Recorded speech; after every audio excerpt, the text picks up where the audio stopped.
আল্লাহ তোমার নামেরই গান গাই সকাল সন্ধ্যা, তোমার নামে তোমার শানে এই অধম বান্দা। আল্লাহ তোমার নামেরই গান গাই সকাল সন্ধ্যা, তোমার নামে তোমার শানে এই অধম বান্দা। তুমি রহিম করিম সত্তার, তুমি খালিক মালিক জব্বার।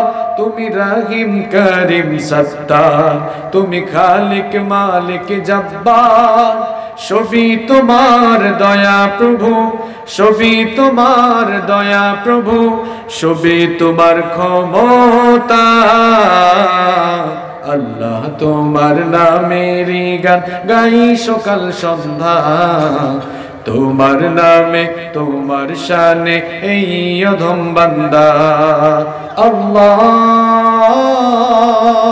আল্লাহ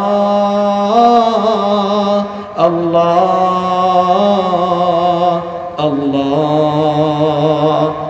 তুমি আসমানের মালিক, তুমি জমিনের মালিক, অপরূপে সাজিয়েছ তুমি চারিদিক। তুমি আসমানের মালিক, তুমি জমিনের মালিক, অপরূপে সাজিয়েছ তুমি চারিদিক। সৃজন করেছ সবই তুমি, সৃজন করেছ সবই তুমি, সবই তোমার করুণা। আল্লাহ তোমার নামেরই গান গাই সকাল সন্ধ্যা, তোমার নামে তোমার শানে এই অধম বান্দা। আল্লাহ তোমার নামেরই গান গাই সকাল সন্ধ্যা, তোমার নামে তোমার শানে এই অধম বান্দা। আল্লাহ আল্লাহ আল্লাহ আল্লাহ।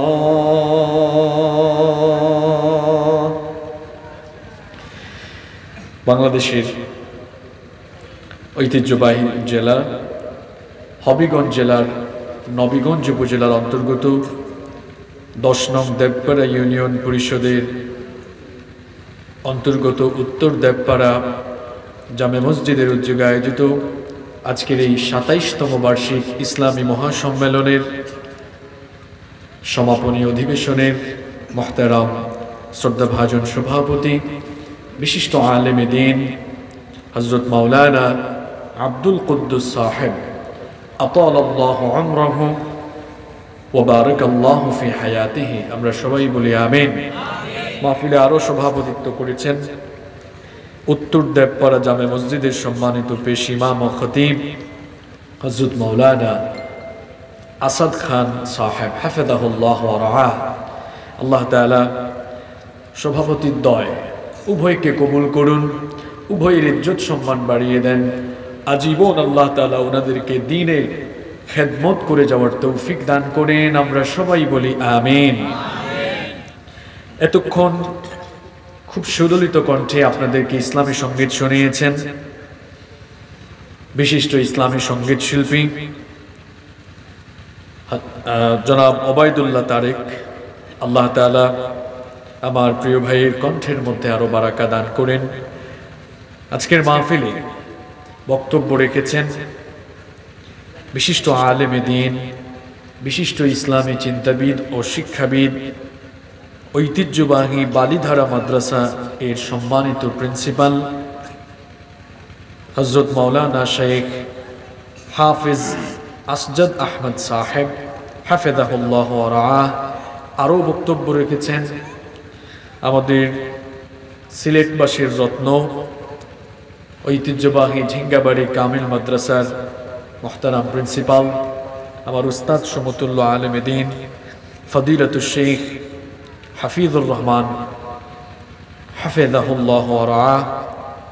আরও কথা বলেছেন এই নবীগঞ্জের কৃতি সন্তান, আপনাদের গর্ব, যিনি গোটা সিলেটের সব জায়গায় অত্যন্ত সুপরিচিত এবং নন্দিত ওয়াইজ হযরত মাওলানা নুরুল হক সাহেব। হুজুরের নামটা আমার উপরে লিখলে আমি খুব খুশি হতাম। হুজুর আপনাদের নিজের এলাকার মানুষ বলে ওনার নামটা নিচে লেখা আপনাদের উচিত হয় নাই, হুজুরের নামটা উপরে লেখা উচিত ছিল। পোস্টারে নাম লেখার ক্ষেত্রে আমরা সব সময় ছোটদের নাম, বয়সে ছোট এদের নাম নিচে লেখা উচিত। আলহামদুলিল্লাহ আমাদের সিলেটে এই ঐতিহ্য আছে। আমি যতটুকু জানি বালিধারা মাদ্রাসা সম্ভবত আপনাদের এই এলাকার আশেপাশে। সিলেট ছাড়া অন্য কোথাও হইলে যেটা করত, ঢাকায় হুজুরের নাম লিখতো উপরে আর বলতো আমাদের বালিধারা মাদ্রাসার হুজুর তো, নাম লিখেন নিচে। আমাদের সিলেটি মানুষ এই ক্ষেত্রে অত্যন্ত সচেতন। আমরা আমাদের স্থানীয় আলেমদেরকে, আমরা আমাদের যোগ্য আলেমদেরকে আমরা সম্মান দিতে জানি, আলহামদুলিল্লাহ বলে। এজন্য আমি বিভিন্ন জায়গায়, দেশের বিভিন্ন জায়গায় বলে থাকি যে সিলেটবাসীর কাছ থেকে দেশের মানুষের অনেক কিছু শেখার আছে। সারা বাংলাদেশে বিভিন্ন জায়গায় আমরা দেখি এই পোস্টারের উপরে শুরু হবে সর্বপ্রথম নেতার নাম, এরপরে ছোট ছোট নেতার নাম, ছোট ছোট করে দিতে দিতে মানে চশমা লাগাইতে হবে ওদের নাম পড়তে পড়তে। আপনারা ফেসবুকে দেখবেন এগুলো। আর হুজুরদের নামগুলো নিচে দেয়। আলহামদুলিল্লাহ আমাদের সিলেটে এগুলো নাই। অনেক জায়গায় মাহফিলের সভাপতি করে নেতাদেরকে, আমাদের সিলেটে এই অভ্যাস নাই। দেখেন নাই কিছুদিন আগে এই তো আপনাদের পার্শ্ববর্তী কিশোরগঞ্জে এক নেতাকে সভাপতি করায় একজন প্রখ্যাত আলেম মুফতি আরিফ বিন হাবিব হাফেজাহুল্লাহ। ওনার মাহফিলের মধ্যে কি পরিমাণ বেয়াদবি করেছে আপনারা সেটা দেখেছেন। তো যে যে চেয়ারে বসার যোগ্য না তাকে ওই চেয়ারে বসালে গন্ডগোল হবে, এটা খুবই স্বাভাবিক। নবীজিও বলেছেন ইদা উসনিদাল আমরু গায়রে আহলিহি ফান্তাজিরিস সাআহ। নবীজি বলেছেন যখন যোগ্য অযোগ্য লোককে যোগ্যতার চেয়ারে বসানো হবে তখন কি চলে আসবে? কিয়ামত চলে আসবে। সভাপতিকেই আলেম বানানো উচিত। বক্তা হঠাৎ করে ভুল করলে যেন সভাপতি সাহেব তার সংশোধনী দিতে পারে। তো যাই হোক, যারা আলোচনা করেছেন আল্লাহ তাআলা সকলের ইজ্জত সম্মান বাড়িয়ে দেন, আমাদের সবার ইলম আমলগত যোগ্যতা আল্লাহ বাড়িয়ে দেন। আমরা সবাই বলি আমিন।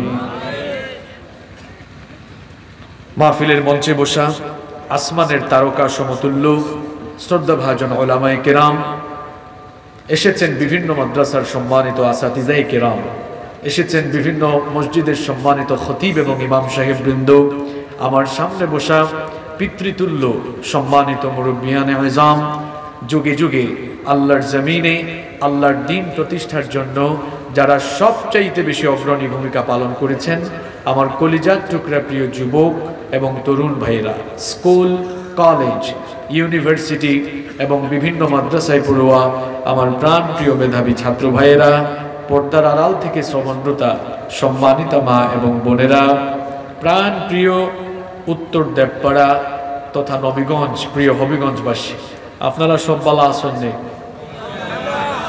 কিতা ঘুমাচ্ছে না? কিতা সব বালা আছেন তো? আলহামদুলিল্লাহ। আমাদেরকে ভালো রেখেছেন কে? আমাদেরকে সুস্থতার সাথে বাঁচিয়ে রেখে কোরআনের এই সুন্দর আয়োজনে, এই নান্দনিক আয়োজনে আমাদেরকে শামিল হওয়ার তৌফিক যিনি দান করেছেন তিনি কে? সেই মহান রবের জন্য হৃদয়ের সবটুকু ভালোবাসা, আবেগ, অনুভূতিকে উজাড় করে দিয়ে খুশি মনে প্রাণবন্ত আওয়াজে উচ্চ কণ্ঠে কালিমাতুশ শুকর আদায় করে আমরা সকলেই পড়ছি আলহামদুলিল্লাহ। সম্মানিত উপস্থিতি, এই টাইমে মাহফিল শেষ হয়ে যাওয়ার কথা, কিন্তু এখনো চলছে আর আপনাদেরও ধৈর্য আছে আলহামদুলিল্লাহ। আপনাদের এই ধৈর্য প্রমাণ করছে যে এই অঞ্চলের মানুষ দিনমুখী, কোরআনমুখী। নতুবা এই কনকনে ঠান্ডার রাতে এত রাত পর্যন্ত আপনারা বসে আছেন। আপনাদেরকে তো টাকা পয়সা দেওয়া হয় নাই, আপনাদেরকে তো এখান থেকে খাওয়া দাওয়া মনে হয় দেওয়া হয় নাই, তারপরেও আমরা বসে আছি আল্লাহর কিতাবের আকর্ষণে। কিছু লোককে দেখলাম আমি বসার পরে উঠে গেলেন। তারা কি রাগ করে উঠে গেলেন নাকি ক্লান্ত হয়ে উঠে গেলেন আল্লাহ আলাম। তবে বেশিরভাগকেই তো দেখলাম টুপি পরা, পাঞ্জাবি পরা, নাকি আমি আশায় রাগ করলেন আল্লাহ আলাম। হতে পারে এটা, আমি ধারণা করছি দীর্ঘক্ষণ বসে বসে আলোচনা শুনতে ক্লান্ত। তো যারা পিছনে দাঁড়িয়ে আছেন কিংবা যারা আসতেছেন তারা যেন এসে জায়গা পান, সেজন্য আপনারা একটু সামনে এগিয়ে আসেন, তাহলে পেছনের জায়গা খালি হবে। আর সবচেয়ে বড় কথা হলো শীতের দিন একটু আঁটোসাঁটো হয়ে বসলে ঠান্ডাও লাগবে অনেক কম, কষ্ট হচ্ছে আপনাদের, একটু এগিয়ে আসেন, পিছনে জায়গা খালি হবে। অনেক ভাইয়েরা দেখেছি রাস্তায় দাঁড়িয়ে আছেন, তারাও বসার জায়গা পেয়ে যাবেন ইনশাআল্লাহ। যাই হোক, আমারও আজকে খুব ভালো লাগছে এই কারণে, আমি এই বছর সিলেটের প্রথম মাহফিল আপনাদেরকে দিয়ে শুরু করেছি আলহামদুলিল্লাহ। আমি সেই গত 3 মাস ধরে দেশের বিভিন্ন জায়গায় মাহফিলে যাওয়ার সুযোগ হচ্ছে, কিন্তু সিলেটে আসার সুযোগ এখনো হচ্ছিল না। আজকে চলে এসেছি, এজন্য আমার নিজের কাছেও ভালো লাগছে। অসংলগ্ন অপ্রাসঙ্গিক কথা বলে আমরা সময় নষ্ট করব না, কিছুক্ষণ আমরা আল্লাহর কোরআন থেকে হেদায়েতি কিছু কথা শুনবো ইনশাআল্লাহ। আমরা যেন শেষ পর্যন্ত ধৈর্য ধরে হেদায়েতের মন মানসিকতা নিয়ে আলোচনা শুনতে পারি। আল্লাহ তাআলা আমাদেরকে সেই তৌফিক দান করেন, আমরা সবাই বলি আমিন। সম্মানিত উপস্থিতি, এই পৃথিবী যেখানে আমরা বাস করছি এটা চিরদিন থাকবে না। আমাদের মাথার উপরে সুবিশাল সুবিস্তৃত এই আসমান, পায়ের তলার এই জমিন, এগুলো টিকবে না, থাকবে না এগুলো। এই মহাবিশ্বের একদিন পরিসমাপ্তি ঘটে যাবে। ইসরাফিল আলাইহিস সালামের সিংহার ফুৎকারে আসমান জমিন লন্ডভন্ড চূর্ণ বিচূর্ণ মেসাকার হয়ে কিয়ামতের ঘটনা একদিন ঘটে যাবে। সেই কিয়ামতের ঘটনা কবে ঘটবে এটা একজন ছাড়া আর কেউ জানেন না। সবাই বলেন তো তিনি কে? কিয়ামত কখন হবে স্পেসিফিক করে সন তারিখ এটা কি কেউ বলতে পারবে? পারবে না। নবী করিম সাল্লাল্লাহু আলাইহি ওয়াসাল্লাম তিনি যখন লোকদেরকে কিয়ামতের কথা বলতেন, মক্কার কাফের মুশরিকরা বলতো যে কিয়ামতের কথা আমাদেরকে শোনানো হয় সেই কিয়ামত আবার কখন হবে? নবী করিম সাল্লাল্লাহু আলাইহি ওয়াসাল্লামকে জবাব দেওয়ার জন্য রব্বুল আলামিন আয়াতে কারিমা নাজিল করলেন। আল্লাহ তাআলা কোরআনে কারিমে বলছেন, ইয়াসআলুকান নাসু আনিস সাআ। আল্লাহ তাআলা বলছেন, ও নবী, তারা আপনাকে জিজ্ঞেস করছে কিয়ামতের ঘটনা কখন ঘটবে। তারা আপনাকে জিজ্ঞেস করে যে কিয়ামতের কথা আপনি লোকদেরকে বলেন সেই কিয়ামত কখন হবে। ও আমার নবী, আপনি তাদের জবাব দিয়েন, আপনি তাদেরকে বলে দেন, কুল ইন্নামা ইলমুহা ইনদাল্লাহ। আপনি তাদেরকে বলে দেন কিয়ামতের ঘটনা কখন ঘটবে একজন ছাড়া আর কেউ জানেন না, তিনি কে? তবে কিয়ামতের আগে কি কি হবে, কিয়ামতের আগে শেষ জামানায় মানুষ কি কি ফিতনার সম্মুখীন হবে সেগুলো ১৫০০ বছর আগে বলে গিয়েছেন মুহাম্মাদুর রাসূলুল্লাহ সাল্লাল্লাহু আলাইহি ওয়াসাল্লাম। কিয়ামতের সবচেয়ে বড়, কিয়ামতের একটা সবচাইতে অন্যতম লক্ষণিত হলো নবীজি দুনিয়াতে চলে আসা। কারণ নবীজি হচ্ছেন আখেরি নবী, নবীজির পরে আর কোন নবী। এজন্য নবীজি বলতেন, আনা আনা ওয়াসসাআতু কাহাতাইনি ওয়া দাম্মাস সাবাবাতি ওয়াল ওয়ুসতা। নবীজি বলেছেন, আমি আর কিয়ামত ভাবে একসাথে চলে এসেছি। এই দুটা আঙ্গুল একত্রিত করে নবীজি বললেন, এই দুটা আঙ্গুলের মধ্যে যেমন কোনো ব্যবধান নাই, ঠিক তেমনি আমি দুনিয়াতে আসা আর কিয়ামতের ঘটনা ঘটার মধ্যে তেমন কোনো পার্থক্য নাই। অর্থাৎ আখেরি নবী, শেষ নবী দুনিয়াতে চলে এসেছেন, তার মানে কিয়ামতের সময়টাও কাছে চলে এসেছে। কিয়ামতের আগে কি কি ঘটনা ঘটবে নবীজি সেগুলোর ব্যাপারে সতর্ক করে গিয়েছেন আমাদেরকে। হাদিসের কিতাবগুলোতে কিতাবুল ফিতান আছে, ফিতনার অধ্যায় আছে। কিয়ামতের আগে আখেরি জামানায় লোকেরা কি কি ফিতনায় পড়বে সেগুলো নবীজি বলে দিয়েছেন, এই কারণে যেন আমরা ওই ফিতনায় পড়ে নিজেরা ধ্বংস হয়ে না যাই। শেষ জামানার মানুষ আমরা, এই জামানায় ঈমান বাঁচিয়ে রাখা কঠিন, জ্বলন্ত আগুনের উপরে দাঁড়িয়ে থাকা যেমন কঠিন, আখেরি জামানায় ফিতনার এই জামানায় নিজেদের ঈমানকে তেমনি বাঁচিয়ে রাখাও তেমন অত্যন্ত কঠিন। এই জামানাটা হলো এমন, সকালবেলা ইমানদার থাকবে, বিকেলবেলা কাফের হয়ে যেতে পারে। সন্ধ্যাবেলা ইমানদার থাকবে, সকালবেলা আবার কাফির হয়ে যেতে পারে। এখন তো আবার প্রযুক্তির যুগ, এই প্রযুক্তির অপব্যবহারের কারণে বর্তমানে ঈমান হারিয়ে ফেলা আরো বেশি ইজি হয়ে গিয়েছে। সম্মানিত বাবারা, আমার প্রিয় ভাইয়েরা, যুবক ভাইয়েরা, তরুণ ভাইয়েরা, শেষ জামানার এই ফিতনায় পড়ে আমরা যেন নিজেদেরকে ধ্বংসের পথে, জাহান্নামের পথে নিজেদেরকে ঠেলে না দেই। এজন্য এই শেষ জামানায় আমাদের সবাইকে ঈমান বাঁচিয়ে রাখার জন্য সচেতন হওয়ার দরকার আছে না নাই? শেষ জামানায় কোথায় কোথায় কেমন ফিতনা লাগবে, এরকম কয়েকটি সমসাময়িক বাস্তবিক ফিতনার কথা আজ আপনাদেরকে শুনিয়ে যাব, এই কারণে যেন আমরা নিজেদেরকে এই ফিতনাগুলো থেকে হেফাজত করে আল্লাহর দ্বীনের পথে আমরা অটল থাকতে পারি, অবিচল থাকতে পারি। আমরা যেন ধৈর্য ধরে আজকে সেই কথাগুলো শুনতে পারি। আল্লাহ আমাদেরকে তৌফিক দান করেন, বলেন আমিন। এই শেষ জামানায় মসজিদগুলো থেকে ফিতনা ছড়াবে, মসজিদগুলো থেকে ফিতনা ছড়াবে। অথচ আমরা জানি যে মসজিদ হলো ইবাদতের জায়গা, ইবাদতের জায়গা থেকেই কি ছড়াবে? আমার মাত বুঝতে আপনার আর কষ্ট হয়নি না? আমি শুরু করে দিতাম আপনার বাসায় একবারে, হ্যাঁ আচ্ছা, মাঝে মাঝে মিক্স করবো না, কারণ সিলেট আইলে বেশি সময় কন্ট্রোলের ভিতরে থাকা যায় না, নিজের এলাকার মানুষ তো। সম্মানিত উপস্থিতি, মসজিদ থেকে ফিতনা ছড়াবে।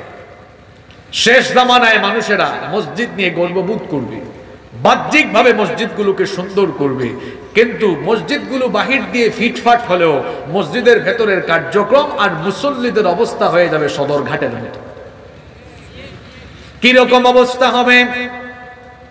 নবীজি বলেছেন, লা তাকুমুস সাআহ, ততদিন পর্যন্ত কিয়ামত হবে না, হাত্তা ইয়াতাবাহান নাসু ফিল মাসাজিদ, যতদিন না মানুষ পরস্পরের সাথে মসজিদ নিয়ে গর্ববোধ না করে, মসজিদগুলোর বাহ্যিক শোভা সৌন্দর্য বর্ধনে মানুষগুলো কনসেন্ট্রেট অর্থাৎ মনোযোগী হয়ে যাবে। কে কার চাইতে মসজিদ সুন্দর বানাবে, কার মসজিদ কার চাইতে অধিকতর সুন্দর হবে, এগুলো নিয়ে মানুষ গর্ববোধ করবে। এক গ্রামের মানুষ যদি 2 কোটি টাকা দিয়ে মসজিদ বানায়, পাশের ইউনিয়নের লোকেরা বলবে, তোমরা মাত্র 2 কোটি টাকা দিয়ে মসজিদ বানিয়েছো, অথচ আমরা বানিয়েছি 3 কোটি টাকা দিয়ে। কেউ যদি মসজিদের মধ্যে 70টা গম্বুজ দেয়, অন্য এলাকায় 80টা গম্বুজ দিয়ে বলবে, তোমাদের মসজিদের চাইতে আমাদের মসজিদে 10টা গম্বুজ বেশি। কেউ যদি মসজিদের মধ্যে এই দেশের টাইলস লাগায়, অন্য এলাকার লোকেরা বলবে, আমরা তো অমুক দেশের টাইলস, এটা আরো দামি, সেটা এনে লাগিয়েছি। নবীজি বলেছেন, আখেরি জামানায় মানুষগুলো কেবলমাত্র মসজিদের শোভা সৌন্দর্য বর্ধনের প্রতি মনোযোগী হবে। এর মানে এই না যে মসজিদের শোভা সৌন্দর্য বর্ধন করা যাবে না, মসজিদকে সুন্দর করা যাবে না, এর মানে এই কথা, এর মানে এই নয়। মসজিদকে সৌন্দর্য বর্ধন করেন, অসুবিধা নাই, কিন্তু নবীজি যেটা বলেছেন যে মসজিদ বাহিরের দিকে ফিটফাট হলেও ভেতরের অবস্থা ভালো হবে। ভেতরের অবস্থা কেমন হবে? এবার নবীজি আরো সুন্দর করে বলেছেন, ইন্না মিন আলামাতিস সাআহ, নিশ্চয়ই কিয়ামতের একটা লক্ষণ হলো উলুউন আহলুল ফিসক ফিল মাসাজিদ, মসজিদগুলোর ভেতরে পাপাচারীদের গলার আওয়াজ বড় হয়ে যাবে। আমার কথা আপনাদের কানে যদি পৌঁছায়, সবাই একটু আওয়াজ করে বলেন তো, কিয়ামতের একটা আলামত বলতে গিয়ে নবীজি বলেছেন, মসজিদের ভেতরে নেককার লোকদের গলার আওয়াজ বড় হবে নাকি পাপীদের গলার আওয়াজ বড় হবে? পাপীদের গলার আওয়াজ বড় হবে। এবার আসেন সমাজের বাস্তবতা আপনাদেরকে একটু দেখাই, পাপীদের গলার আওয়াজ কেমনে বড় হবে। দেখা যাবে ইমাম সাহেব আর খতিব সাহেবের গলার আওয়াজের চাইতে মসজিদ যারা পরিচালনা করছেন, দায়িত্বশীল ভূমিকায় যারা আছেন, তাদের মধ্যে পাপাচারী লোক থাকলে ইমাম খতিবের চাইতে তাদের কণ্ঠে, তাদের গলার আওয়াজ বড় হয়ে যাবে। দেখা যাবে ইমাম সাহেব মিম্বরে বসে সুদের বিরুদ্ধে কথা বলতে পারবেন না, কারণ কমিটির মধ্যে সুদখোর মানুষ আছে। ইমাম সাহেব ঘুষের বিরুদ্ধে কথা বলতে পারবেন না, কারণ কমিটির মধ্যে ঘুষখোর আছে। ইমাম সাহেব দুর্নীতির বিরুদ্ধে, টেন্ডারবাজি, চাঁদাবাজির বিরুদ্ধে কথা বলতে পারবেন না, কারণ কমিটির মধ্যে এই রকমের লোক আছে। বলেন তো এই রকম ঘটনা আমাদের সমাজে এখন আছে না নাই? যে হুজুর এই রকম সুদখোর, ঘুষখোর, চাঁদাবাজ, টেন্ডারবাজ, দুর্নীতিবাজ কমিটির লোককে ভয় করে সত্য কথা রাসূলুল্লাহর মিম্বরে বসে চাকরি বাঁচানোর জন্য বলতে পারেন না, ওই হুজুরের উচিত রাসূলুল্লাহর পবিত্র মিম্বর ছেড়ে দিয়ে মাটি কেটে ভাত খাওয়া। কারণ রাসূলুল্লাহর পবিত্র মিম্বরে বসলে কোন অন্যায়কারী, পাপিষ্ট, সুদখোর, ঘুষখোর, চাঁদাবাজ, টেন্ডারবাজ, দাগি আসামি, দাগি লোক যারা অন্যায় অপরাধের সাথে সম্পৃক্ত, তাদেরকে ভয় করে সত্য কথাকে গোপন করা যাবে না। বলতে না পারলে এই চাকরি ছেড়ে দেন মিয়া, আপনি ব্যবসা করে ভাত খান, চাকরি করে খান, আর না পারেন মাটি কেটে আপনি ভাত খান। আপনি রাসূলুল্লাহর পবিত্র মিম্বরে বসলে আপনাকে সত্য কথা সাহসের সাথে উচ্চারণ করতে। নবীজি বলেছেন এই হলো আখিরি জামানার মসজিদগুলোর অবস্থা। মসজিদ বাহির দিয়ে ফিটফাট হবে, কিন্তু মসজিদের ভেতরের অবস্থা ভালো হবে না। দেখেন না, মসজিদ বানায় 5 কোটি টাকা দিয়া, কিন্তু ওই মসজিদের ইমাম সাহেব 5 কোটি টাকা ব্যয়ে মসজিদ, 5 কোটি টাকা ব্যয়ে মসজিদে, 5 কোটি টাকা ব্যয়ে নির্মিত মসজিদের ইমাম সাহেবের 5,000 টাকার বেতন কমিটি কয়েক মাস ধরে আটকিয়ে রেখেছে। এই হলো শেষ জামানার অবস্থা। আছে না এরকম মসজিদ? বাহির দিয়ে ফিটফাট হবে, কিন্তু ভেতরের অবস্থা তেমন একটা ভালো হবে না। শেষ জামানার মসজিদগুলো এমন, মসজিদ খুব সুন্দর, ভেতরের ইন্টেরিয়র আরো চমৎকার, কিন্তু মসজিদের ভেতরে ঢুকলে দেখা যাবে হালাল ঘরের চাইতে হারাম ঘরের সংখ্যা অনেক বেশি। আজ আমাদের মসজিদগুলো কেমন হয়েছে? সেখানে শুধু 5 ওয়াক্তের নামাজ হয়। নবী করিম সাল্লাল্লাহু আলাইহি ওয়াসাল্লামের মসজিদের সাথে আমাদের মসজিদের বৈশিষ্ট্যগুলো আজ মিলছে না। নবীজির মসজিদে কেবলমাত্র 5 ওয়াক্তের নামাজই হতো না, নবীজির মসজিদে 5 ওয়াক্ত নামাজের পাশাপাশি আরো অনেকগুলো প্রোগ্রাম, অনেকগুলো সামাজিক কার্যক্রম পরিচালিত হতো। নবীজির মসজিদে 5 ওয়াক্ত নামাজের পাশাপাশি কোরআনের দার্স হতো। নবীজির মসজিদে 5 ওয়াক্ত নামাজের পাশাপাশি কোরআনের তালিম হতো। নবীজির মসজিদে 5 ওয়াক্ত নামাজের পাশাপাশি বিয়ে শাদীর অনুষ্ঠানও হতো। অনুষ্ঠান বলতে এই না যে খাওয়া দাওয়া, এই সেই, বিয়ে শাদী পড়ানো হতো। আজ আমরা বিয়ে শাদীকে মসজিদ থেকে বের করে দিয়েছি, যখন বিয়ে শাদী চলে গিয়েছে কমিউনিটি সেন্টারে। কমিউনিটি সেন্টারে বিয়ে শাদী যখন ঢুকেছে, তখন নারী পুরুষের অবাধ মেলামেশা শুরু হয়ে পরিবেশ একেবারে বিনষ্ট হয়ে গিয়েছে। নবীজির মসজিদে শুধু 5 ওয়াক্তের নামাজ হতো না, নবীজি তার এই মসজিদে বিচার ফয়সালা করেছেন।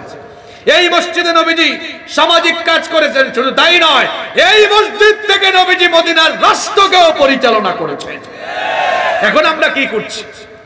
এখন আমরা মসজিদকে রেখেছি 5 ওয়াক্ত নামাজের জন্য, আর বাদবাকি সব কার্যক্রম মসজিদের বাহির থেকে পরিচালনা হবে। এই জন্য সমাজের ভেতরে এত ফিতনা ঢুকে গিয়েছে। আমাদের মসজিদগুলোতে আজ কোরআন তালিমের ব্যবস্থা নাই।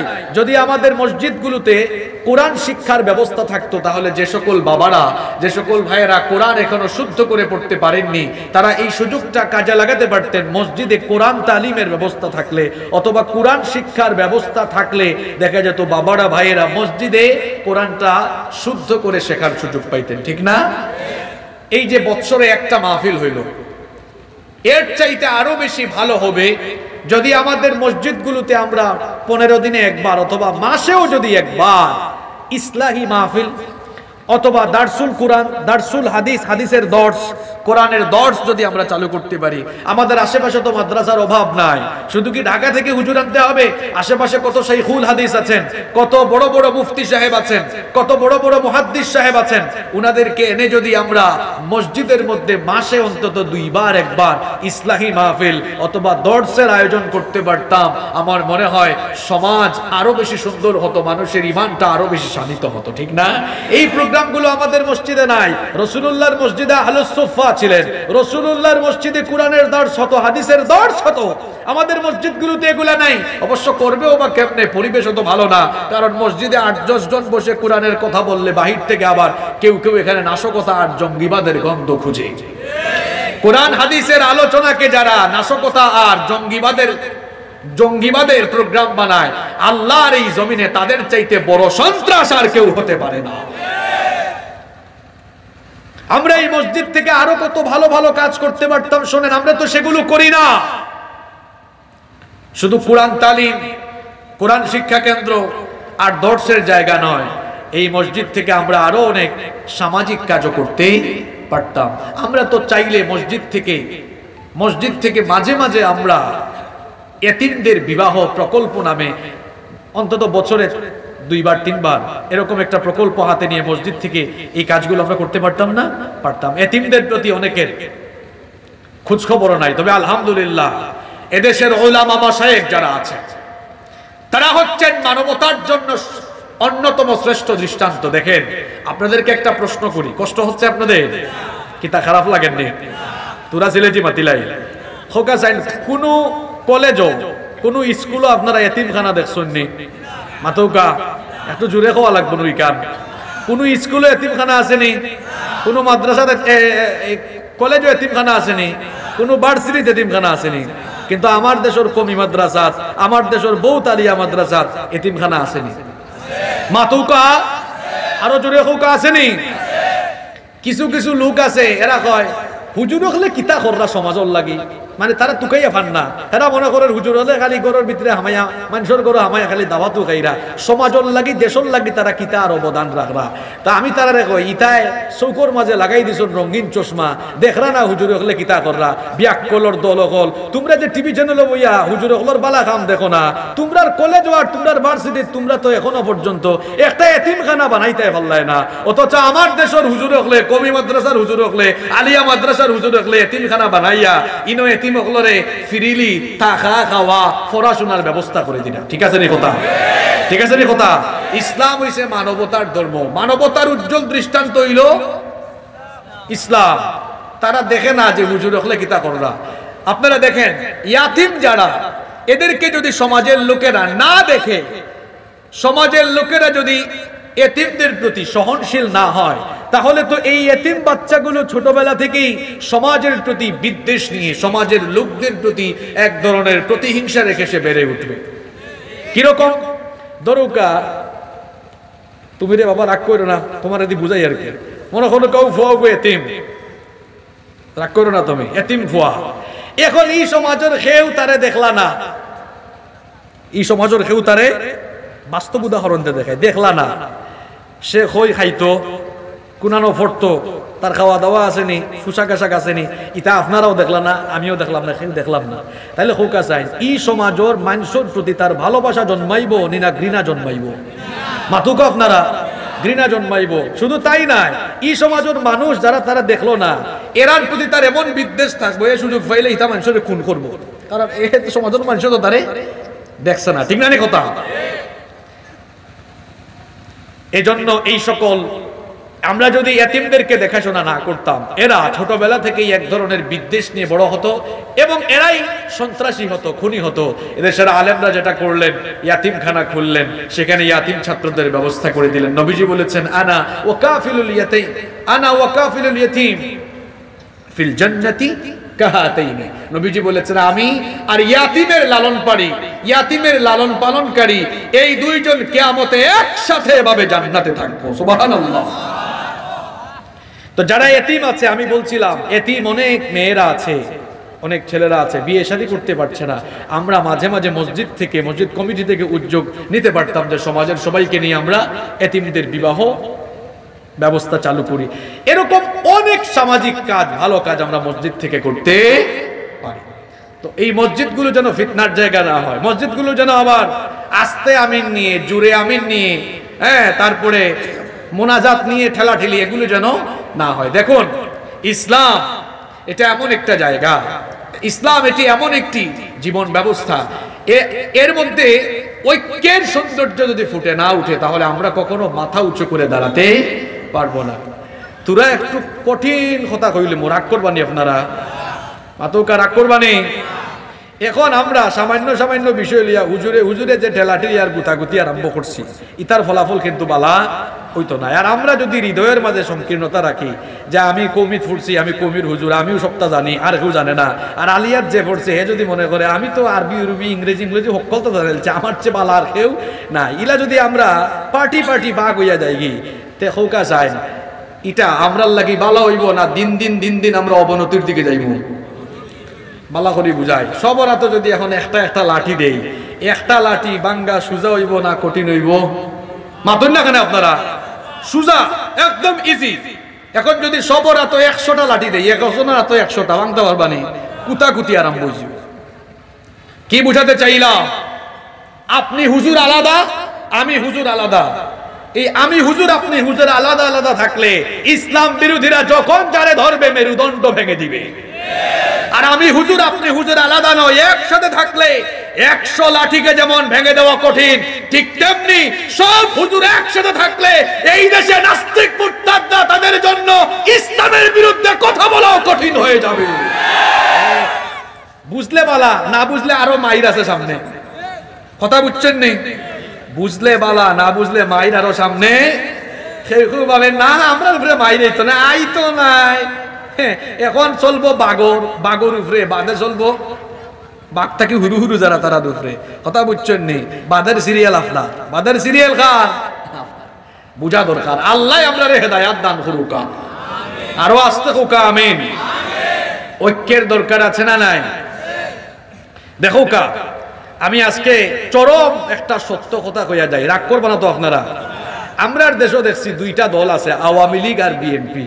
তারা একদিক থেকে বালা আছে, কিলা বালা? তারা দুইটা বালা গুণ আমি পাইছি, তারা দুইটা বালা গুণ আমি পাইছি। গুণটা কিতা? আওয়ামী লীগও দেখলাম তারা 14 দল আছে, 14 দলের আদর্শ কিতা এক নেই। মাতুকান আপনারা, এক দলের এক আদর্শ, কিন্তু উদ্দেশ্য পূরণে তারা এক হয়ে যায়। উদ্দেশ্য মানে কি? তার উদ্দেশ্য ক্ষমতার যাওয়ার লাগে তারা কিতা হয় 14 দলে হয়েছে। হিবাই আবার বিএনপির মানুষ, তারা 20 দলের লইয়া করছেন জুট। 20 দলের আদর্শ 1 লাখ আর নাই, 20 দলের আদর্শ 20 লাখ আন। তো তারা উদ্দেশ্য পূরণের লাগি 20 দলের মানুষের মত কিতা এক না 20টা মত? মাতুকা আপনারা, 20টা মত, এরা 14টা মত লইয়া উদ্দেশ্য পূরণে এক। কিন্তু আমরা হুজুর হল আপনার লগে আমার একটা অমিল আর আমরা বইতাম চাই না। এর লাগে আমি প্রায় জায়গাত কই যে ফাল্লার মাঝে ব্যাংক তুলা জ্বালা কঠিন, ওলা হুজুর হলর এক টেবিল বুয়ানিও কঠিন। কথা বুঝছেন নি? কিতা হুজুর হল ঠেলাঠেলি কিতা মৌলিক বিষয় লইয়া নি না, মৌলিক কোনো বিষয় লইয়া নাই। কোন হুজুরে কইছেন নি যে ফজরের নামাজ আমি কইলাম 8 ওয়াক্ত আর হাজিবুর রহমানে কইছেন 4 ওয়াক্ত, ওলা নিমাত। মাতুকা কেউ কইছেন নি জোহরের নামাজ 12 রেখাত, আর একজনে কইছেন না আমার তুরা দিমত আছে, আমি আমার মতে 14 রেখাত, ওলা নি। নামাজ, রোজা, হজ, যাকাত এবং ইসলামের আরো অন্যান্য মৌলিক বিষয়াবলী নিয়ে আলেমদের মধ্যে কোনো মতানৈক্য নেই। আছে কিছু অপশনাল বিষয় নিয়ে মতানৈক্য। এই মতানৈক্যগুলোকে মতানৈক্যের জায়গায় রেখে ইসলামের খাতিরে, উম্মার দরদে, উম্মতকে এক জায়গায় রাখার জন্য আমরা যদি আলেমরা ঐক্যবদ্ধ হতে পারতাম, তাহলে এদেশের মানুষ আলেমদেরকে মাথার তাজ বানিয়ে রাখতো। আমরা না তুরা সুযোগ পাইলে হেন বিরুদ্ধে হেন বিরুদ্ধে ইটা করলে সামনে আরো ফিটা আছে। ঠিক রে কথা? আল্লাহ আমরা বুঝার তৌফিক দান করুক। কষ্ট হচ্ছে আপনাদের? আমার কথায় কষ্ট পেয়েছেন আপনারা? তাহলে আখিরি জামানায়, শেষ জামানায় মসজিদের মধ্যে যে ফিতনা শুরু হবে, ওই ফিতনা থেকে আমাদের বাঁচার দরকার আছে না নাই? মসজিদগুলো শুধু বাহিরের দিক দিয়ে ফিটফাট থাকবে, মসজিদগুলো সাজানো গোছানো থাকবে, কিন্তু মসজিদের ভেতরের মধ্যে মুসল্লিদের মধ্যে হেদায়াত থাকবে। এজন্য আমরা হেদায়াত প্রাপ্ত মুসল্লি হব। নামাজে যখন ঢুকবো আমরা খুশুয়ের সাথে নামাজ আদায় করব। নামাজে যখন আমরা ঢুকবো, নামাজে ঢোকার আগে নিজেদের বডিটাকে আমরা হালাল রাখবো, নাপাক করে দিব না। হারাম খেয়ে খেয়ে আমরা নিজেদের শরীরটাকে হারাম করে দিব না। হালাল খেয়ে খেয়ে হালাল রেখে হালাল বডি নিয়ে মসজিদে যাব, তাহলে এই হেদায়েতের উপরে টিকে থাকা যাবে ইনশাআল্লাহ। এরপরে শুনেন 2 নাম্বার, নবীজি বলছেন শেষ জামানায় নারীরা বেপর্দার মাধ্যমে ফিতনা ছড়াবে, আবার পর্দা করেও কিছু নারী ফিতনা ছড়াবে। 2টা কথা আমি বলেছি, মন দিয়ে শুনেন। 1 নম্বরে বলেছি পর্দা না করে বেপর্দা হয়ে কিছু নারী ফিতনা ছড়াবে, আবার পর্দা করে আরো কিছু নারী ফিতনা ছড়াবে। ঘুমাচ্ছেন আপনারা? 1 নম্বরে বলেছি বেপর্দা হয়ে ফিতনা ছড়াবে, 2 নাম্বার পর্দা করেও ফিতনা ছড়াবে। এখন আপনাদের মাথায় হয়তো না ঢুকতে পারে হুজুর যে কিভাবে মানুষ কিভাবে শেষ জামানার মহিলারা বেপর্দা হয়ে ফিতনা ছড়াবে, আবার পর্দা করেও ফিতনা ছড়াবে। মুসনাদে আহমদের বর্ণনায় হাদিস এসেছে, নবীজি বলেছেন, সায়াকুনু ফি আখিরি উম্মতি রিজালুন ইয়ারকাবুনা আলা সুরুজ কাআশবাহির রিহাল। নবীজি বলেছেন, আমার উম্মতে শেষ জামানায় এমন কিছু মানুষ আসবে যারা উটের পিঠের জিন সদৃশ্য যানবাহনে চড়ে, উন্নত দামি দামি যানবাহনে চড়ে মসজিদের মধ্যে আসবে। ইয়ানজিলুনা আলা আবওয়াবিল মসজিদ, এসে তারা মসজিদের দরজার মধ্যে নামবে। দামি দামি যানবাহনে চড়ে চড়ে মসজিদে আসলেও কি হবে? ঘরের নারীদের অবস্থা ভালো হবে না, তারা তাদের ঘরের নারীদেরকে বেপরদায় রাখবে। অনেক নারীরা আছে বুরখা পরে না, পর্দা করে না, বুরখা না পরে পর্দা না করে চলাফেরা করে। এই যে বুরখা পরা, পর্দা মেনে চলা, পর্দার এই বিধানটা মোল্লার না আল্লাহর? আসতে বলবেন না, জোরে বলেন, পর্দার বিধানটা কার? যে সকল মায়েরা, যে সকল বোনেরা এই পর্দার বিধানটা মানেন না, তাদেরকে বলছি, ও বোনেরা, বেপর্দা হয়ে ঘর থেকে বের হইয়েন না। বেপর্দা হয়ে যে চামড়া মানুষকে দেখাবেন, ওই চামড়া কিয়ামতের দিন আপনার বিরুদ্ধে কার কাছে সাক্ষ্য দিবে? রব্বুল আলামিন বলছেন, ওয়া ইয়াউমা ইউহশারু আ'দাউল্লাহি ইলান নারি ফাহুম ইউজাউন হাত্তা ইযা মা জাউহা শাহিদা আলাইহিম সামউহুম ওয়া আবসারুহুম ওয়া জুলুদুহুম বিমা কানু ইয়ামালুন। আল্লাহ তাআলা বলছেন, আর সেদিন আল্লাহর দুশমনদেরকে যখন জাহান্নামের আগুনের দিকে হাঁকিয়ে নিয়ে যাওয়া হবে, তখন মানুষগুলোর জবান বন্ধ থাকবে, তার কান, তার চোখ সবকিছু কথা বলা শুরু করে দিবে। কারণ কান আর চোখের জবান খুলে দিবেন কে? আপনি বলা লাগবে না, আপনার এই কান দিয়ে আপনি দুনিয়াতে কি কি শুনেছেন, কানে হেডফোন লাগিয়ে, এয়ারপড লাগিয়ে কি কি আজে বাজে গান শুনেছেন, আপনি বলা লাগবে না। কান আল্লাহর দরবারে আপনার বিরুদ্ধে কথা বলবে। এই চোখ দিয়ে আপনি কোথায় কোথায় তাকিয়া কি কি নিষিদ্ধ জিনিস দেখেছেন, চোখ দিয়ে কি কি জিনা করেছেন, চোখ কথা বলবে কার সাথে? শুধু তাই নয়, রব্বুল আলামিন বলেছেন, শাহিদা আলাইহিম সামউহুম ওয়া আবসারুহুম ওয়া জুলুদুহুম, শুধু কান আর চোখ নয়, চামড়া পর্যন্ত কথা বলা শুরু করবে কার সাথে? এই যে আমার বোনেরা চামড়া দেখাচ্ছেন, ঘর থেকে বের হওয়ার সময় পর্দা করলেন না, যে চামড়ার উপরে এত মেকআপ করলেন। কিছু কিছু মহিলা তো এমন আছে, এত বেশি আটা ময়দা মাখে, আটা ময়দা মাখলে লাগে একরকম, ওয়াশরুমে গিয়ে আটা ময়দা ছুটাইলে লাগে আরেক রকম। আছে না নাই? এই যে আটা ময়দা মেখে মেখে চামড়াগুলো মানুষকে দেখালেন, এই চামড়ার জবান কিয়ামতে খুলে দিবেন কে? সাবধান হয়ে যান। এই চামড়াই তখন বলবে, রব তোমার বান্দিকে সুন্দর চামড়া দিয়েছো, আর তুমি হুকুম করেছিলে চামড়াটাকে ঢেকে রাখার জন্য, বুরখা করার জন্য, বুরখা পরার জন্য, পর্দা করার জন্য বলেছিলে, কিন্তু তোমার বান্দি তোমার আইন লঙ্ঘন করেছে। চামড়া যখন এভাবে করে কথা বলা শুরু করবে, জাহান্নামী লোকেরা তখন নিজেদের চামড়াকে জিজ্ঞেস করবে, ওয়াকালু লিজুলুদিহিম লিমা শাহিদতুম আলাইনা, ওয়াকালু লিজুলুদিহিম, আর তখন তারা তাদের চামড়াকে বলবে, লিমা শাহিদতুম আলাইনা, তুমি কেন আজ আমার বিরুদ্ধে সাক্ষ্য দিচ্ছ?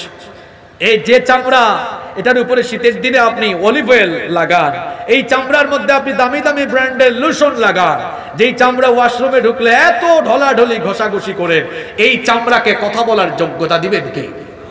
জাহান্নামীরা বলবে, কি ব্যাপার, তুমি এত নাফরমান হলে কেন? তোমার এত যত্ন নিতাম, কথা বলছো কেন? আমার বিরুদ্ধে কথা বলো কেন?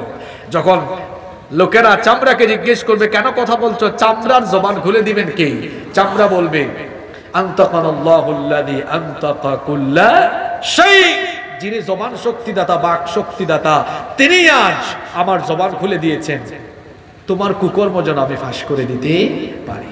এজন্য মা বোনদেরকে বলছি, শোনেন আল্লাহর এই আয়াত, ভালো করে উপলব্ধি করার চেষ্টা করেন, যেহেতু চামড়াও কিয়ামতের দিন কথা বলবে, সুতরাং আল্লাহর হুকুম অমান্য করে এই চামড়াটা মানুষকে দেখায়েন না, বেপরদা হয়ে ঘর থেকে বের হইয়েন না। নবীজি বলেছেন কিয়ামতের আগে বেপরদা নারীরা ফিতনা ছড়াবে, আবার পর্দা করেও কিছু নারী ফিতনা ছড়াবে। এখন পর্দার নামে আধুনিকতা সমাজে শুরু হয়েছে, আছে না নাই? কি রকম আধুনিক পর্দা শুনেন, নবীজি বলেছেন নিসাউহুম কাসিয়াতুন আরিয়াত। শেষ জামানায় নারীরা পর্দার নামে এমন তামাশা শুরু করে দিবে, এমন ভাবে বোরকা পরবে, এমন কাপড় চোপড় পরবে, কাপড় চোপড় পরলেও তাদেরকে উলঙ্গ উলঙ্গ লাগবে, অর্থাৎ শরীরের সেন্সিটিভ জায়গা, অঙ্গ প্রত্যঙ্গ গুলো বোঝা যাবে। তার মানে এমন এমন টাইট ফিট কাপড় পরিধান করবে, এমন টাইট বোরকা পরার পরেও ভেতরের বোরকা পরার পরেও দেখা যাবে ভেতরের অবস্থা বোঝা যাবে, পাতলা কাপড় পরিধান করবে। এই রকম করে পর্দার নামে তামাশা করা যাবে না। অনেক নারীরা এরকম আছে, লাল নীল বিভিন্ন কালারের বোরকা পরে, টাইট ফিট বোরকা পরে। মা বোনদেরকে বলবো খবরদার, এরকম লাল নীল বেগুনি রঙের বোরকা পরবেন না, কালো রঙের বোরকা পরবেন। টাইট ফিটিং বোরকা নয়, বরং লুজ ঢিলে ঢালা বোরকা পরবেন।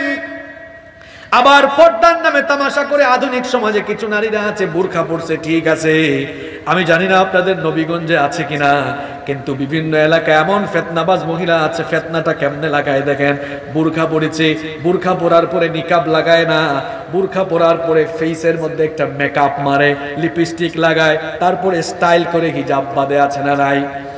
এই নারীদের কথা ১,৫০০ বছর আগে বলেছেন মুহাম্মদ সাল্লাল্লাহু, নবীজি বলেছেন আলা রুউসিহিম কাসনিমাতিল বুখতিল ইজাফ। নবীজি বলেছেন এই ফিতনাবাজ মহিলাগুলো আলা রুউসিহিম, তারা তাদের মাথার মধ্যে কাসনিমাতিল বুখতিল ইজাফ, বুখতি উটের কুজের মতো ভাঁজ দিয়ে দিয়ে তারা হিজাব পড়বে।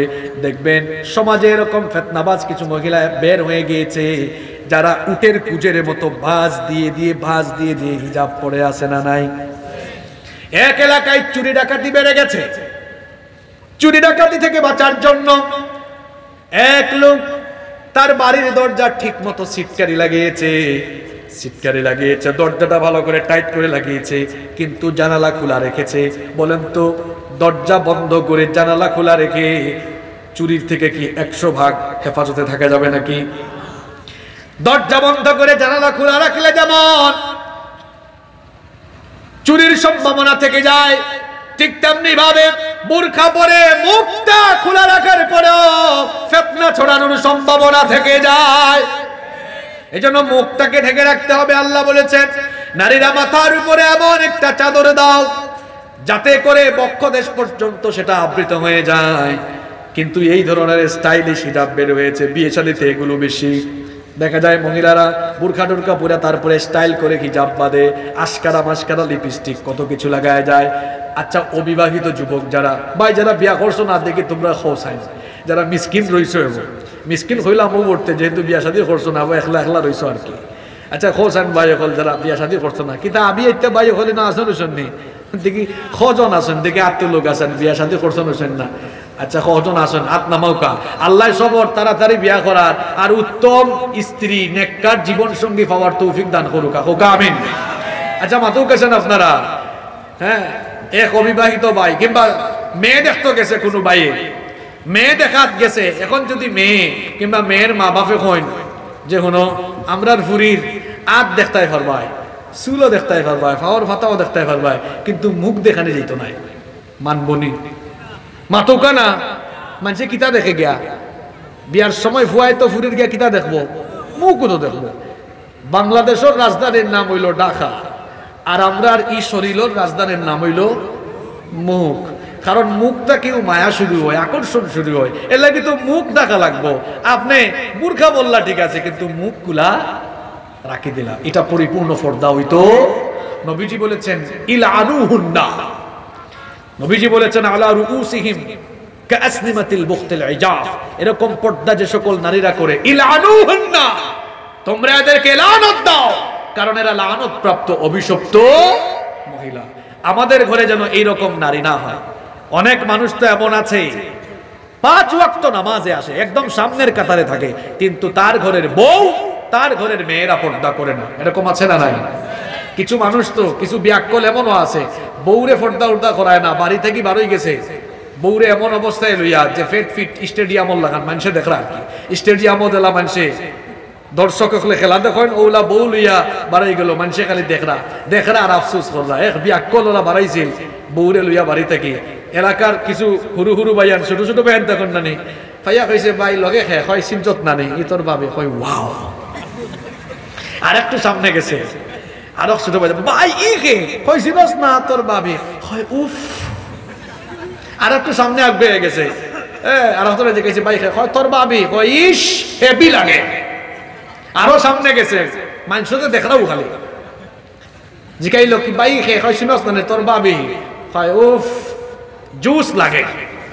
এমন ব্যাককলে দেখো কেছেন খার জুস খেয়ে খা ব্যাককল, কত বড় ব্যাককল যারা নিজের বউ মানুষরে দেখায়, ইটা মানুষের রুচিত সমস্যা আছে, এর রুচিত সমস্যা আসলে। আপনার বউ আপনি না দেখবা মানুষের এখানে দেখায়, আবার কিছু ব্যাককল হলতো আছে তার বউর ফটো ফেসবুকেও আপলোড মারে, ইটা রোগ অবশ্য নবীগঞ্জ নাই আছে মানি তা সব জায়গাতে আছে।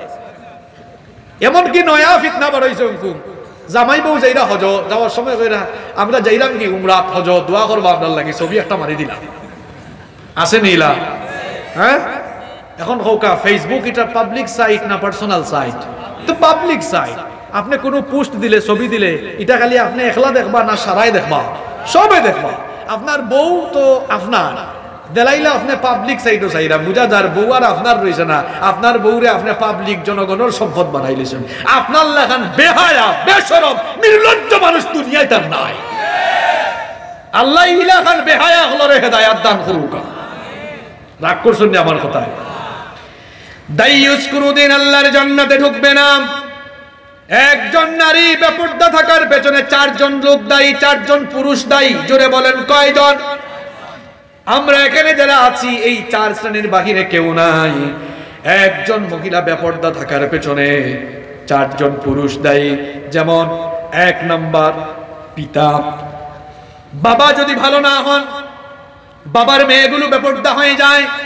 দুই নাম্বার হচ্ছে স্বামী, স্বামী যদি স্ত্রীকে পর্দার কথা না বলে স্ত্রী বেপরদা হয়ে যায়। তিন নাম্বার হচ্ছে বড় ভাই, বড় ভাই যদি সচেতন না হয় ওই ঘরের মেয়েরা বেপরদা হয়ে যায়।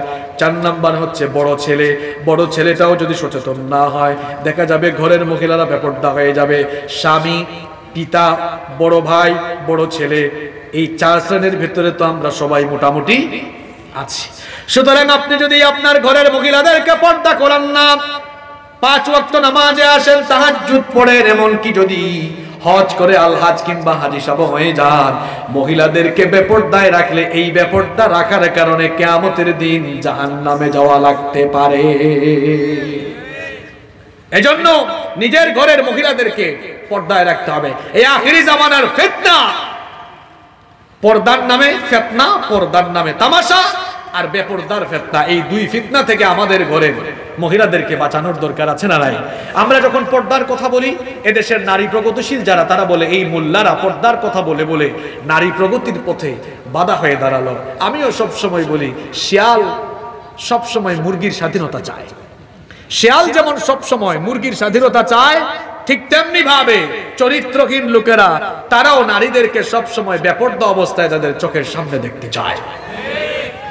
আর যারা অতি বেশি নারীবাদী হয়ে এই রকম কথাবার্তা বলে, খোঁজ নিয়ে দেখবেন নারী কেলেঙ্কারির সাথে এরাই সবচেয়ে বেশি জড়িত। এদেশের আলেমরা নারী প্রগতির পথে অন্তরায় নন। ইসলাম নারীর উন্নতির পক্ষে বাধা নয়। আমাদের বোনেরা পড়াশোনা করবে, চাকরি করবে, ব্যবসা বাণিজ্য সব করতে পারবে, শর্ত হলো পর্দা মেনটেন করে করতে। এই পর্দা আমাদের মা বোনদের ইজ্জত সম্মান বাড়িয়েছে না কমিয়েছে? ঘরের মহিলাদেরকে পর্দা করাবেন তো ইনশাআল্লাহ। এরপরে দেখেন আখিরি জামানায় আরো কিছু মারাত্মক ফিতনা, সমসাময়িক কয়েকটা ফিতনার কথা বলি। মিডিয়ার মাধ্যমে সত্যকে মিথ্যা বানানো হবে, মিথ্যাকে সত্য বানানো হবে। নবীজি বলেছেন সায়াতি আলান নাসি সানাওয়াতুন খাদ্দাআত, অচিরেই আমার উম্মতের মধ্যে এমন ভয়াবহ প্রতারণাপূর্ণ সময় আগমন করবে, ইউসাদ্দাকু ফীহাল কাযিব ওয়া ইউকাযযাবু ফীহাল সাদিক, সত্যবাদীকে মিথ্যাবাদী বানানো হবে, মিথ্যাবাদীকে সত্যবাদী বানানো হবে, আমানতদার লোককে খেয়ানতকার বানানো হবে, খেয়ানতকারী লোককে আমানতদার বানানো হবে। দেখা যাবে অনেক সময় মিডিয়ায় ভালো লোকগুলোকে বদনাম ছড়িয়ে খারাপ ভাবে প্রেজেন্ট করবে, আবার খারাপ মানুষকে অনেক সময় ভালোভাবে প্রেজেন্ট করবে। দেখেন না এখন মাঝে মাঝে এমন করুণ চিত্র আমরা দেখি, এমন কঠিন কঠিন হৃদয়ে ব্যথা লাগে এমন চিত্র আমরা দেখি। সারা জীবন যারা কোরআন হাদিসের খেদমত করেছে তাদেরকে দেখা যায় বিভিন্ন ধরনের বাজে বাজে অপবাদ দিয়ে মিডিয়ার সামনে প্রেজেন্ট করা হয়। আবার দেখা যায় চোর ডাকাত যারা, দুর্নীতিবাদ যারা, চরিত্রহীন যারা, তাদেরকে মিডিয়ার সামনে ভালো বানিয়ে প্রেজেন্ট করা হয়, আছে না নাই? কি এক জামানা এখন চলে এসেছে, গায়িকা নায়িকা নর্তকী যারা, এদেরকে দেখবেন আদালতে যখন তোলা হয় মনে হয় যেন পার্লার থেকে সেজে গুজে কিছুক্ষণ আগে এসেছে। আর জাতির শ্রেষ্ঠ সন্তান আলেমদেরকে এত বেশি নির্যাতন করা হয় যে তাদেরকে হুইল চেয়ারে করে আদালতে তোলা হয়। এই হচ্ছে অবস্থা। শুধু তাই নয়, নায়িকা গায়িকা, ক্যাসিনোওয়ালা, দুর্নীতিবাজ, ইতায় জামিন হইলিরা, কিন্তু জামিন হওয়ার অধিকার হুজুর হলো মাতুকা, হুজুর হলো নাই। এই অধিকার যদি নায়িকা গায়িকা নর্তকী হলে ভোগ করতে পারে, তে এই অধিকার আলেম হলে ভোগ করতে পারতো না। কেন? আলেম হলেও তো এই অধিকার ভোগ করার কথা, ঠিক কিনা হুকা? কঠিন এই জামানা, কঠিন এই জামানা। চোর ডাকাত গুলোকে ভালো বানানো হয়, চোর ডাকাতরা বাহিরে ঘোরায়, আর দেখা যায় জাতির শ্রেষ্ঠ সন্তান আলেমদেরকে ভেতরে ভরে রাখা হয়েছে। এগুলো হচ্ছে শেষ জামানার ফিতনা। সত্যকে মিথ্যা, মিথ্যাকে সত্য, আমানতকে খেয়ানত, খেয়ানতকে খেয়ানতকারী লোককে আমানতদার বানানো হবে। আবার আখিরি জামানায় এই প্রযুক্তির ফিতনায় মানুষ পড়ে যাবে। বর্তমান এই যুগ হচ্ছে প্রযুক্তির যুগ। তথ্য প্রযুক্তির কল্যাণে পৃথিবী এখন বহু দূর এগিয়ে গিয়েছে। আজ থেকে 20-30 বছর আগে যোগাযোগ মানুষের জন্য অনেক কঠিন ছিল, চিঠি লেখা লাগতো। কিন্তু এখন চিঠি লেখা লাগে না, যদি 4000-5000 মাইল দূরেও হয়, সাথে সাথে আপনি কল করে ভয়েস শুনতে পারবেন। সুযোগ আছে না নাই? এক সময় মানুষ পায়ে হেঁটে চলাফেরা করত, আস্তে আস্তে করে গরুর গাড়িতে চলা শুরু করলো, ঘোড়ার গাড়িতে চলা শুরু করলো। এরপরে ধীরে ধীরে প্রযুক্তি আসা শুরু হলো, মানুষ মোটর চালিত যানবাহনে চলাফেরা আরম্ভ করলো, আকাশ পথে চলাফেরা শুরু করলো। প্রযুক্তি এরকম উন্নত হচ্ছে, নবীজি বলেছেন আখিরি জামানায় প্রযুক্তির ব্যাপক উন্নয়ন ঘটবে। আল্লাহর নবী বলেছেন ইন্না মিন আলামাতিস সাআ, তবরানীর বিশুদ্ধ সনদে হাদিস বর্ণিত হয়েছে, ইন্না মিন আলামাতিস সাআ আইয়ুজহারাল কওল ওয়া ইউখজানাল ফি'ল। নবীজি বলেছেন কিয়ামতের একটা আলামত হলো কথা প্রচার করা এবং কর্ম ধারণ করা সহজ হয়ে যাবে। এই হাদিস আমি প্রথম যখন কয়েক বছর আগে আমার জীবনে প্রথম যখন পড়েছিলাম, আমি অবাক হয়েছি। 1500 বছর আগে পৃথিবীতে বিজ্ঞানের জন্ম হয় নাই, সেই যুগে এমন বিজ্ঞানসম্মত কথা নবীজি বলে গেলেন। দেখেন, নবীজি বলেছেন কিয়ামতের একটা আলামত হলো কথা প্রচার করা সহজ হবে। কথাটা প্রচার করা কেমন সহজ হয়েছে দেখেন তো। আগে আপনাদের আত্মীয় স্বজন বিদেশে থাকলে কথা শোনানোর সুযোগ ছিল না। আমি যখন ছোট ছিলাম দেখছি অনেক মানুষ টেপের মধ্যে রেকর্ড করে ক্যাসেট পাঠাইতো না, এটা কয়েকদিন পড়ে যাইতো, চিঠি লিখতো মানুষ। এখন হ্যালো বলছেন, কথা প্রচারটা সহজ হয়েছে না কঠিন হয়েছে? কথা বলেন না কেন আপনারা?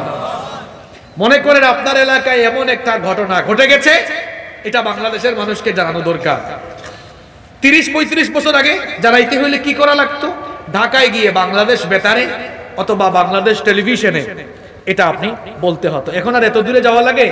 এখন আর এত দূরে যাওয়া লাগে না। এখন দেখা যায় যার একটা ফেসবুক আছে, সে তার ফেসবুক পেজে লাইভে এসে বললে তার কথা খুব দ্রুত সব দিকে ছড়িয়ে যাচ্ছে। হাদিসটা বুঝতেছেন আপনারা? আইয়ুজহারাল কওল, কথা প্রচার করা সহজ হয়ে যাবে, ওয়া ইউখজানাল ফি'ল, কর্মকেও ধারণ করা সহজ হয়ে যাবে। দেখেন তো, এই যে কথা বলতেছি এগুলো ধারণ করা হচ্ছে না? রেকর্ড হয়ে যাচ্ছে না? যাচ্ছে। নবীজি বলেছেন প্রযুক্তি খুব উন্নত হবে, কিন্তু শেষ জামানার মানুষগুলো প্রযুক্তির এই নিয়ামতকে সঠিক ব্যবহার কম করে অপব্যবহার বেশি। আসলে তো তাই হচ্ছে, অপব্যবহার হচ্ছে না। মোবাইল ফোন আসার পরে ভালো হয়েছে না খারাপ হয়েছে? খুব তাড়াতাড়ি ফোন করতে পারছে, কিন্তু ছেলেরা এখন কি করছে? এই মোবাইলে পাবজি খেলতেছে, ফ্রি ফায়ার খেলতেছে। হ্যাঁ, এগুলো সঠিক ব্যবহার হচ্ছে না অপব্যবহার হচ্ছে? কথা বলছেন না কেন আপনারা? আমরা এখন এত খারাপ হয়েছে। আগে বাচ্চারা যখন কান্নাকাটি করতো, মা বাবা তখন হাতের মধ্যে ঝুনঝুনি দিত, গাড়ি দিত, খেলনা দিত। এখন একটু কান্নাকাটি করলে ইউটিউবে গিয়ে তারপরে baby shirt dude dude dude dude dude লাগাই দেয়, ঠিক না? ছোট বয়স থেকে বাচ্চাদেরকে আমরা মোবাইল ফোনের প্রতি আসক্ত বানিয়ে ফেলছি। এই হচ্ছে আমাদের অবস্থা। প্রযুক্তির অপব্যবহার চলছে। এই প্রযুক্তি অপব্যবহার কিভাবে হচ্ছে দেখেন। বর্তমান জামানায়, এই ফিতনার জামানায় মোবাইল ফোন হচ্ছে চরিত্র বিধ্বংসী সবচাইতে বড় ফিতনা। কিভাবে এই ফিতনায় পড়ে যুবকরা আজ চরিত্রকে নষ্ট করছে দেখেন। ইউটিউব তো ভালো জিনিস, ফেসবুক তো ভালো জিনিস, কিন্তু দেখা যায় ভালো কাজে না লাগিয়ে অনেকে এটার অপব্যবহার করছে। ইউটিউবে ঢুকে আপনি চাইলে ভালো ভালো ভিডিও দেখতে পারবেন, ওয়াজ শুনতে পারবেন, ইসলামী গজল শুনতে পারবেন, কোরআন তেলাওয়াত শুনতে পারবেন, ওয়াজ নসিহত শুনতে পারবেন। আবার এর বিপরীতে আপনি ইউটিউবে অশ্লীল ভিডিও, সিনেমা, নাটক এগুলো দেখার সুযোগ আছে না নাই? এই প্রযুক্তি ভালো কাজে ব্যবহার না করে অপব্যবহার করে করে আজ বিশেষ করে যুবক তরুণরা যৌবন হারিয়ে ফেলছে, যৌবন নষ্ট করছে। রাতের বেলা বাড়িতে যখন ঘুমায়, ফোনের মধ্যে ইন্টারনেট কানেকশন লাগানো, আব্বু আম্মুর রুমে ঘুমায়, ভাই বোন সবাই যার যার রুমে ঘুমায়।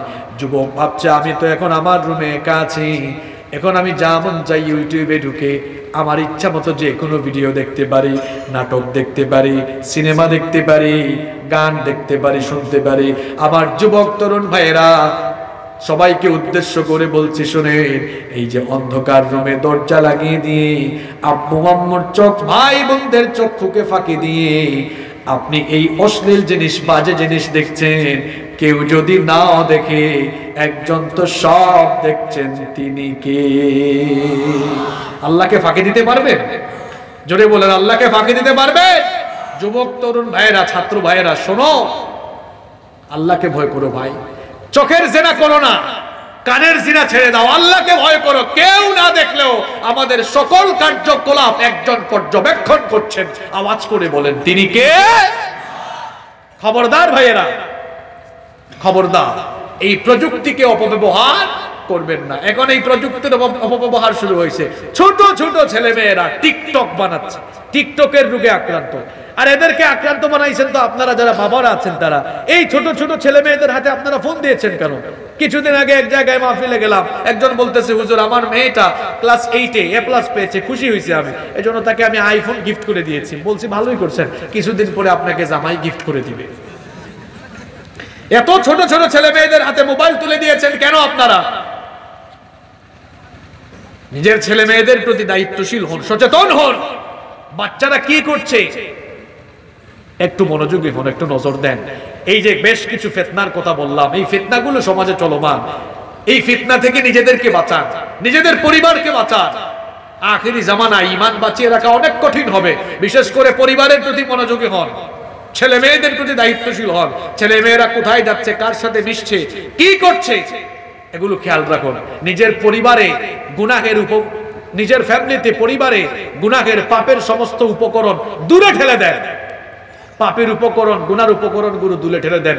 ঘরের মধ্যে পর্দা নিশ্চিত করেন, ঘরের সবার মধ্যে নামাজের পরিবেশটা নিশ্চিত করেন, নামাজি বানান। এই ফিতনার জামানা থেকে বেঁচে থাকুন। যুবক ভাইদেরকে বিশেষ করে বলবো, ভাই এই মোবাইল বা তথ্য প্রযুক্তিকে ভালো কাজে লাগান, কিন্তু অপব্যবহার করে নিজের চরিত্রকে নষ্ট করবেন না, নইলে নিজেরা শেষ হয়ে যাব। দুনিয়াটা কই দিনের, কে কোন সময় চলে যাব আমরা কেউ জানি না। আসুন শেষ জামানা সকল ফিতনা থেকে, অপসংস্কৃতি থেকে নিজেদেরকে আমরা হেফাজত রাখি। আল্লাহ তাআলা আমাদের সবাইকে তৌফিক দান করেন। আমরা সবাই বলি আমিন। মাহফিল কমিটির কোনো বক্তব্য থাকলে আমরা শুনবো, না থাকলে মোনাজাতে চলে যাব। হুজুরের আলোচনা বাকি আছে। আসসালামু আলাইকুম। হুজুর ভালো আছে? হুজুর আলোচনা করবেন ইনশাআল্লাহ। হুজুরের পরে সবাইকে নিয়ে মোনাজাত করবেন। আমি আপনাদের সবার কাছে দোয়া চাই, আমি হুজুরের কাছেও দোয়া চাই। সুবহানাকাল্লাহুম্মা ওয়া বিহামদিকা আশহাদু আল্লা ইলাহা ইল্লা। সবাই বসেন ভাই, সবাই বসেন, দাঁড়ালেন কেন আপনারা? সবাই বসেন। سبحانك اللهم وبحمدك اشهد ان لا اله الا انت استغفرك واتوب اليك والسلام عليكم ورحمه الله وبركاته.